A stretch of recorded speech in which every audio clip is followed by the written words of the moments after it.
Olá, mulher linda, sábia e que edifica o lar. Eu sou Eliane Cristine e estamos lendo juntas o livro de Sheila Walsh, A Vida é Dura, mas Deus é Fiel. Esta leitura foi autorizada. Para a aquisição do livro, entre em contato com a editora Thomas Nelson. Leitura número 15. Sacrifícios vivos não fogem na surdina. Pai, eu oro por mulheres que precisam experimentar da Tua graça e da Tua fidelidade, experimentar do Teu amor, que elas se permitam ser invadidas pela presença do Teu Espírito Santo, que é aquele que consola, conforta e traz convicção de fé em Jesus Cristo. Eu oro em nome de Jesus. Amém. Preparada pelo sofrimento. Cat e Steven ouviram o chamado para a obra missionária. Steve era piloto de helicóptero e havia sido aceito para trabalhar em Camarões pelas organizações Heli Mission, um grupo que leva o evangelho e remédios a áreas e tribos não alcançadas. Steven e Cat tinham um bebê recém-nascido, e a família queria que eles esperassem até que a criança estivesse um pouco maior antes de partir, mas o casal acreditava que ela ficaria bem. Pouco antes de partirem para Camarões, o bebê de Steven e Cat foi diagnosticado com meningite espinhal. Morreu aos 3 meses de idade. Esta família adiou sua viagem. Quando se recuperaram de sua perda, seu desejo de servir retornou com mais força ainda. Por fim, adotaram um garoto, Colby, e os 3 partiram em direção a Camarões. A missão tem uma visão única e muito focada. Em 1986, um gás venenoso matou 1.700 pessoas no Lago Niles, e a equipe da missão foi capaz de resgatar os sobreviventes. Quando as pessoas reconstruíram suas aldeias na região, os pilotos da missão levaram 65 estudantes da Bíblia até eles, e 1.346 pessoas entregaram suas vidas a Cristo. Steven e Cat sabiam que estavam cumprindo a vontade de Deus para suas vidas quando participaram da missão. Apesar das dificuldades, eles tinham em si uma paz inconfundível que resultava na certeza de estarem onde deveriam estar. Certo dia, Steve levantou suprimentos para o interior da Uganda. Ele decolou da capital de Camarões, que ficava a 6 horas da aldeia em que Steven e Cat viviam. Steven e Cat haviam decidido que Colby ficaria com um amigo e que Cat iria de carro até a capital para pegar o Steve quando ele retornasse. Cat seguiu o plano e estava no aeroporto para receber Steven. O casal entrou num restaurante para tomar um refrigerante antes da longa viagem de volta para casa. Pouco antes de saírem, receberam uma ligação. Acidentalmente, Colby havia bebido um pouco de veneno. Ele estava morto. Durante a viagem para casa, Cat e Steven ficaram em silêncio devido ao choque. No dia seguinte, Cat e Steven enterraram seu segundo filho, dessa vez num túmulo em terras estrangeiras. Em sua agonia, Cat questionou a Deus: por que tu farias isso? Por que farias isso uma segunda vez conosco? Estamos aqui porque o Senhor nos chamou. Qual é o sentido de todo esse sofrimento? Ela lembrou do versículo em Salmos que promete que aqueles que honram a Deus viveriam para ver seus filhos reunidos ao redor de sua mesa. O que isso significava? Ela se perguntou, pois lá estava ela e Steve sozinhos, sem seus 2 filhos, que haviam morrido antes deles. Os sofrimentos desse casal a fizeram olhar longa e intensamente para a face de Deus, para ver se ele ainda era um Deus que amava-os. Enquanto o contemplava e questionava, Deus lhe mostrou, para Kate, um novo nível de amor e lhe deu uma nova paixão para servi-lo, independentemente do custo. 2 meses depois, Steven e Cat se mudaram para Addis Abeba, na Etiópia, para ajudar na luta contra a fome. Esqueceram suas próprias dores e seus esforços de satisfazer as necessidades das pessoas naquela região, mas logo a tragédia voltou a atacar o casal. Apenas 3 meses após sua mudança para Addis Abeba, um grupo de homens bateu à porta de Kate. Um dos homens deu um passo à frente. Kate, o Steve. Todos os homens olharam para o chão quando a porta-voz disse: hoje seu helicóptero caiu com ele. Kate, não havia nada que pudéssemos fazer. Ele, o Steve, está morto.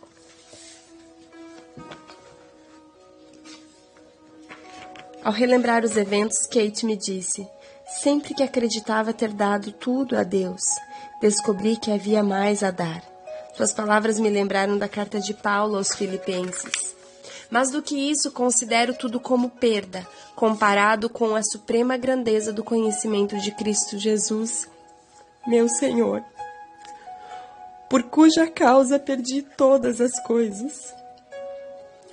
Eu as considero como esterco para poder ganhar a Cristo e ser encontrado nele, não tendo a minha própria justiça que procede da lei, mas a que vem mediante a fé em Cristo, a justiça que procede de Deus e se baseia na fé. Quero conhecer a Cristo, ao poder da sua ressurreição e a participação em seus sofrimentos, tornando-me como ele em sua morte, para que de alguma forma alcançar a ressurreição dentre os mortos. Filipenses capítulo 3, versos 8 ao 11. Paulo também perdeu tudo. No entanto, via suas perdas como esterco em comparação com o ganho que teve em Cristo Jesus. Paulo preferia conhecer Cristo e ser participante na sua dor, a agarrar-se à sua posição ou sua própria justiça, que resultavam de observar a lei. O desejo de Kate de conhecer a Cristo era maior do que o desejo de se agarrar a seus 2 filhos ou ao seu marido e de tê-los novamente de alguma forma. Ela usou seus sofrimentos para virar parceira de Cristo por meio de sua tristeza, e ela prosseguiu como Paulo, esquecendo-me das coisas que ficaram para trás e avançando para as que estão adiante, prossigo para o alvo, a fim de ganhar o prêmio do chamado celestial.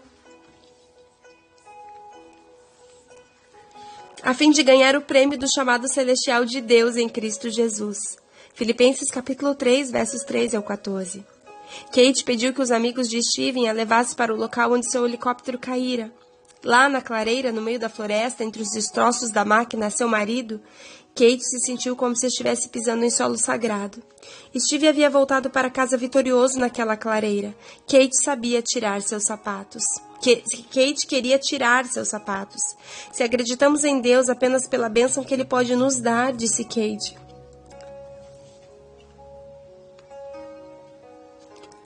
Se acreditamos em Deus apenas pela bênção que Ele pode nos dar, disse Kate, a nossa fé nele não está fundamentada em amor e confiança, mas em nossos desejos egoístas e nosso próprio conceito daquilo que acreditamos que Deus nos deve.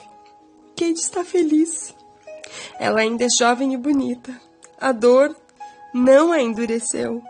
Mas quando olho para Kate, parece-me que a frivolidade da vida foi retirada dela. Ela deixou para trás muitas coisas que não importam e está se agarrando ao melhor que Deus tem a oferecer Ele mesmo. Conhecer Kate me ajudou a acreditar pela primeira vez que podemos ser felizes quando sofremos, porque o sofrimento nos prepara para aquilo que realmente importa e que durará para sempre. Uau! Glória a Deus! As minhas lágrimas não são de tristeza, mas são de uma compreensão e um desejo, não de passar pelos mesmos sofrimentos que ela, mas de chegar nesse nível de maturidade e de entendimento em Deus, que independente das nossas circunstâncias, o Senhor continua sendo um bom Pai, Ele continua sendo Deus, e que as nossas leves e momentâneas tribulações não passam de esterco, não passam de nada, se comparado à glória que está no porvir. Se a nossa vida se baseia simplesmente a essa realidade, a esse contexto de vida que vivemos, a nossa vida é vã. Há um propósito maior da parte de Deus para cada vida. E o nosso destino, que conhecemos Jesus, é a eternidade. A nossa vida, como diz em Eclesiastes, é um fio. É só um fiozinho. Meu pastor sempre diz: uma vida somente teremos e em breve ela passará. E o que nós estamos fazendo para a nossa próxima etapa, que é a vida eterna? Que sementes eu tenho plantado no dia de hoje? Sabe, a Kate aprendeu a rejeitar as frivolidades desse mundo. Às vezes a gente se pega em tantas coisinhas pequenas do dia a dia e esquece de olhar para a cruz e para Jesus e entender que o nosso destino, a nossa moradia não é aqui. Nós temos um lugar celestial preparado. Deus tem uma vida eterna para nós. E nós precisamos fazer uma escolha. Como queremos passar essa vida eterna? Ao lado de Deus? Em um novo céu? Ou nós queremos passar a nossa vida eterna em arrependimento e destruição, como diz que é o que está preparado para aqueles que não recebem a Jesus? Você crendo ou não, existe um céu e vai existir um inferno. Ele já está preparado. E aonde você quer passar a sua eternidade? A fé é importante para passarmos por todas as tribulações. Há momentos que nós teremos alegria e há momentos que nós teremos tristeza. A Bíblia fala que o sol, o mesmo sol, nasce para o justo e para o ímpio. E eu entendo que esse sol, no meu entendimento, é que as dificuldades vêm para todos. Mas a diferença é que aqueles que servem a Jesus têm uma força inabalável, uma fé acima da razão humana e passa pela prova, dando glória a Deus. A nossa amiga Kate, aqui da leitura, é mais um caso em que nós podemos ver que Deus é maior do que qualquer problema. Um grande beijo, Deus te abençoe e até a nossa próxima leitura.